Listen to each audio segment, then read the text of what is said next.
Shri M Mukesh. Sir, 2016-21 സർക്കാർ അധികാരത്തിൽ വരുമ്പോൾ മുഖ്യമന്ത്രിയുടെ ദുരിതാശ്വാസ നിധിയിൽ നിന്നും ധനസഹായം അനുവദിച്ച് ഉത്തരവായതിൽ എത്ര പേർക്ക് എത്ര തുക നൽകാനുണ്ടായിരുന്നുവെന്ന് വ്യക്തമാക്കാം. യെസ്, ബഹുമാനപ്പെട്ട സി എം. സർ, 2011-16 കാലയളവിൽ ധനസഹായം ഉത്തരവായി, പക്ഷേ ധനസഹായം നൽകാതിരുന്ന 29,930 അപേക്ഷകളുണ്ടായിരുന്നു.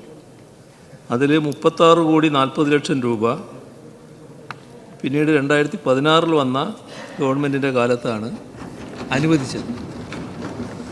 Second question. സർ, കേന്ദ്ര സർക്കാർ അനുമതി നിഷേധിച്ചത് മൂലം സംസ്ഥാനത്തിൻ്റെ ദുരിതാശ്വാസ നിധിയിലേക്ക് ഏതെങ്കിലും രാജ്യം നൽകാൻ തീരുമാനിച്ച എത്ര കോടി രൂപയാണ് നഷ്ടപ്പെട്ടതെന്ന് വ്യക്തമാക്കാം. Yes minister. C M. Sir, ഇത് പലവട്ടം നമ്മുടെ പൊതുസമൂഹം ചർച്ച ചെയ്ത കാര്യമാണ്. ചില രാജ്യത്തിലെ ഭരണാധികാരികൾ നമുക്ക് സഹായം നൽകാൻ വേണ്ടി തയ്യാറായി മുന്നോട്ട് വന്നിരുന്നു. പക്ഷേ കേന്ദ്ര ഗവൺമെൻറ് അത്തരം സഹായങ്ങൾ സ്വീകരിക്കില്ല എന്ന നിലപാടെടുത്തതിൻ്റെ ഭാഗമായി അവ നമുക്ക് ലഭിക്കാതിരിക്കുകയാണ് ചെയ്തത്. ഇപ്പോൾ പിന്നെ ആ രാജ്യങ്ങളുടെ പേര് പറഞ്ഞുകൊണ്ട് കാര്യമില്ലല്ലോ.